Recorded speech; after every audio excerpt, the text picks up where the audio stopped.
exclusive interview with Ghana's ambassador to Dubai, Alhaji Ahmed Ramadan. How has your stay in UAE been? But you happen to be the first ambassador to the UAE.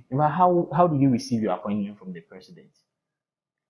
Well, he as the appointing officer, he has the prerogative of appointing whoever he wants to appoint. And I've been appointed, yes, and I accepted it, and I'm here. I met the system, we set up the system here when I came in. I met two officers from Foreign Ministry who came to prepare the ground. One is Adomakum, and the other guy, Desmond, that's right, They set up the system, and then we came and joined it. So when your appointment came, we heard some stories that the father of Vice President's wife has been appointed, and he's not even an MPP person. How did you receive that news? Well, I don't appoint myself. The appointment, the authority to appoint, resides with the president, and he decided to appoint me, and I took it up. That's right. So when you came very first time, you be the first ambassador to the UAE. How was the system like? How did you start everything? How did you put things in place? Yeah, like I said, we set up the whole system. I met the two gentlemen who set up the office, and the various things were put in place. I came, and then we recruited the staff to work with. And we made sure that we get in the correct hands that can assist us to achieve the objective set, for the mission. And certainly, one of the guys who were appointed is one sitting in front of us. Was the workforce like? How many people have you employed here now? Are they all Ghanaians? Oh yes, no, not all of them are Ghanaians. We appointed 5, home-based staff. Two of them being, one Pakistani, one Sudanese, as a translator. And then we have the home-based staff, 5 of them coming from foreign affairs to join us. So that's how we started. So when you came, where were some of the challenges you faced? Well, the initial challenge is how to locate Ghanaians, how to really make Ghanaians believe that there is a central authority that can take care of their challenges and see how best it can be addressed. So we got in touch with an organization which was in existence before we came in, called GASCAD, Ghana Society for Abu Dhabi Society Social Club. So we started getting in touch with them, having interaction with them, so that they will really bring us up to speed with what is going on around us. And I think they were very, very useful to us. And they started coming to us gradually with some of the information that we needed. So we kept appealing to Ghanaians that whenever they arrive in this country, the first point of call should be the ministry, will be the embassy. They should come and register with us. But not all of them really do that. But some of them do with the social club. And we kept interacting with each other. So as you speak, how many Ghanaians do you have in your database? In our database, from what we captured here, it's far less than what the reality is on the ground. Maybe we have about 6,000 here, but on the ground, I think they are about 15,000, 20,000. Oh yes, we have a lot of Ghanaians who have not really surfaced to come in. What's the challenge? Is it that when they come, they're not being received well, or there's a challenge? No, you don't even know when they are coming. Because they will notify you that they are even coming. When they arrive, they might have been deceived by people that they have gotten them a job, they should come. They will just go and start getting dollars or something, And they arrive in UAE, somebody just dumped them here and goes away. Wow, that leads me to my next question. How was that agency and all that thing being solved by the embassy? The embassy does not establish agency. We are not responsible for establishing an agency. People back home constitute themselves as some agents who look out for people who are coming to all the, the Arab regions. Okay. And they bring some of them here. you know, convincing them that there is a job for them, and they are coming to, you know, secure a job instantly. They will give them, you know, accommodation, car, and everything. Wow. But when they arrive, things don't really turn out to be so. Okay. And even when they are in that difficulty, they don't even run to the mission. They don't even look out for the mission for us to see what their difficulties are, to see how best we can even help them. You know, so it's only when things get to a head and they are in really dire need of assistance, they begin talking to some of the Ghanaian folks. And when we get to know and they are in trouble, then we run to see how best we can get them out of it. So far so good. You are trying to get the challenges solved. Yes. That's what you mean. Yes. Yes. And apart from GasCard, are there other recognized groups that Yeah, the GasCard, embassy? yeah, domiciled in Abu Dhabi. Okay. There is another group in Dubai too. Okay. That's right. So we allow the Dubai ones, you know, to deal with the consulate in Dubai. Okay. And if there's any difficulty and it is beyond them, they let us know, and then we see how best we can step in. That's fine. So these are some of the challenges that you came to face, and you are trying your best to get them to resolve them. Yes, that's right. Great. So let's look at our relationship with Ghana's relationship with the UAE. Okay. How has it been? You've been here from 2017 or 2018. That's right. 2018. Yeah. So how has our relationship with the UAE? Well, we really have gotten closer to each other. Okay. You know, we have really established some memorandum of understanding between us. Okay. We made them to understand that, you know, our people have been coming here to seek job, and then there is this kind of issue where they come in, this kind of job they are expecting, they don't really get them, you know, and that we want to step in to make sure that, you know, these things are smoothing down. So we signed an MOU on labor migration. Okay. Well, it has not been fully ratified back home and even here. Okay. So it is still, you know, in the pipeline. Been a challenge. That's right. Well, the challenge that, you know, our parliament has not really, you know, deliberated on it. Okay. To finalize it. And then they also haven't really completed their processes of finalization. It's still in the pipeline. So they are still in the pipeline. Okay. But we also did that of visa waiver. Okay. Which was also ratified by our parliament, and they also ratified it. Okay. But we have certain initial difficulties with the airlines when they are picking the Ghanaian, you know, to this place, not knowing that this is have been ratified. You know, it creates a little difficulty. But for now, it has been resolved. You know, people coming with diplomatic passport, they don't really need the visa. They can come in. You know, and when they arrive, you know, they can get their things through. So back home, we've been hearing about Ghanaians coming here to suffer in the Gulf, and a whole lot of stories. They come here, some die, some are being maltreated and all that. How true is these stories that we hear back home? Well, I think certain ones of them may be true, but there are a lot of exaggerations. Okay. Yeah. Some people come, we don't even know where they are.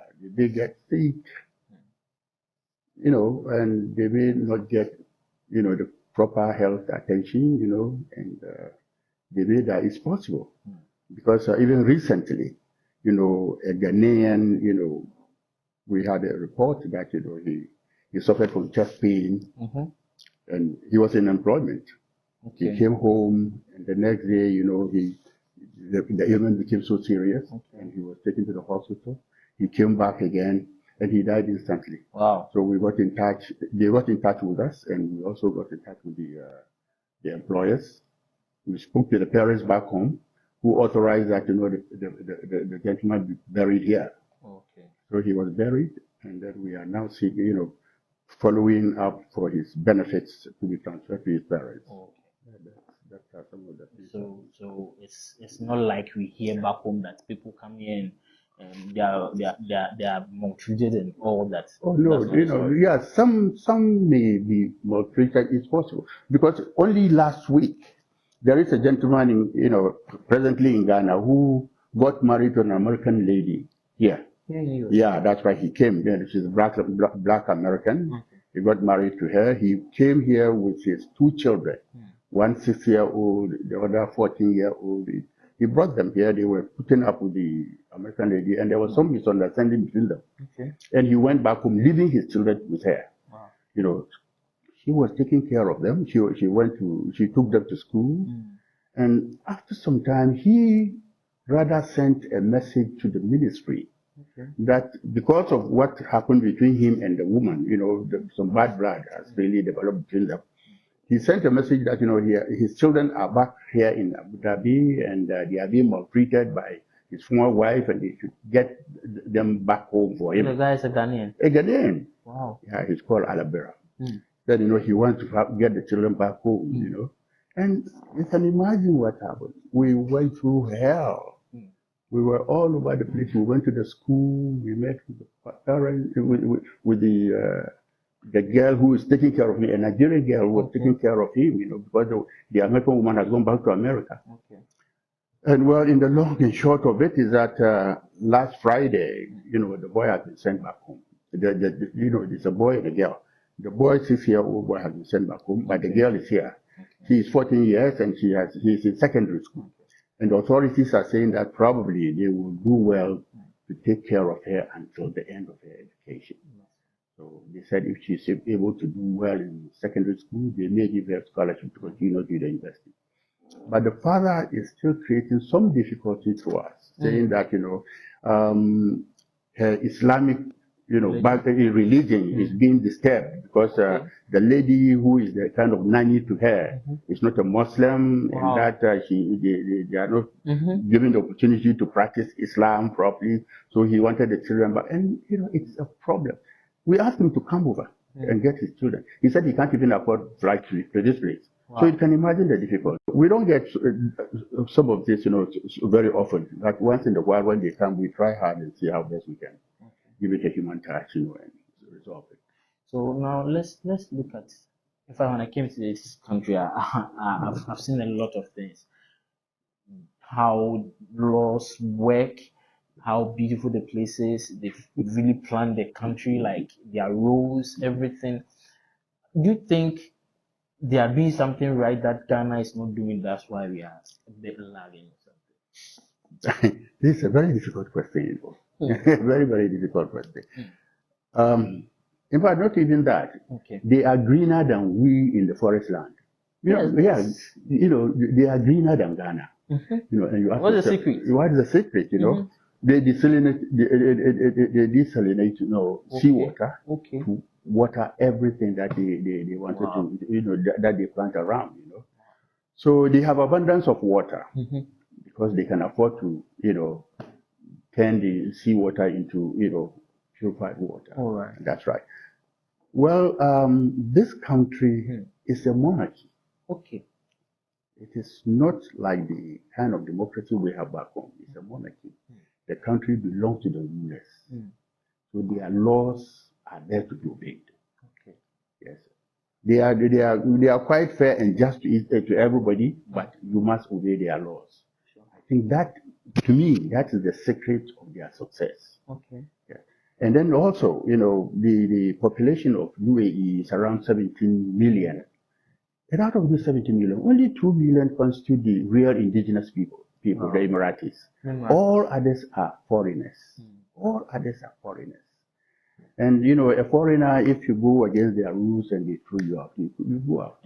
And if you love to stay in UAE, you really have to abide by the laws and, live on. I know of a certain businessman here called Yusuf. He runs, some shopping malls called Lulu. Lulu, that's right. In fact, his investment runs into, I think, close to $1 billion. But until last 2 years, when they changed their laws a little bit, he was renewing his visa every 2 years. Every 2 years. His visa will expire, he will go and renew. But now they have modified it that they will give him 10 years. Come and see jubilation. You can imagine what we have here back in Ghana. Somebody, a foreigner comes into Ghana today, the next day he's a Ghanaian. And he does everything that a Ghanaian does, and sometimes that's some of our difficulties that we have.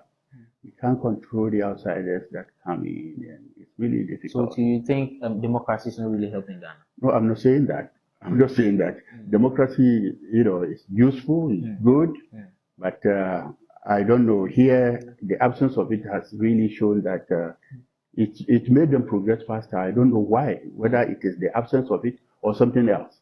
So I have not been able to place my hand on that something else, except that Then help I us know find it. Let's find it. except that I know that it is a monarchy here, Yeah. not the type of And so position you we were have back home. explaining how their system is like. So they have states, like 7 states. Yeah, they have 7 emirates, Emirates. which came together to form the United Arab Emirates.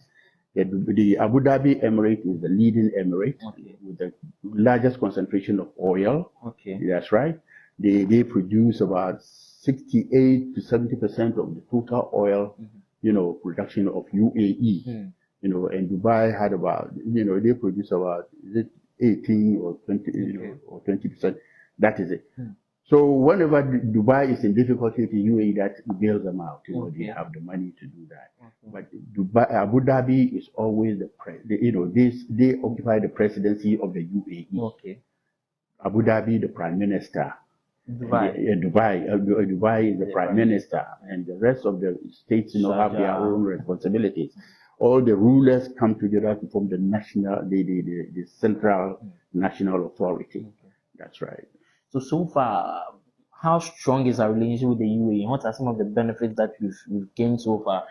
No, we have a good relationship even well before the establishment of the mission. Okay. Because this tax-ready energy system that we have, Tico and Taka Tico business, that the tax-ready, was financed by the Abu Dhabi, central authority.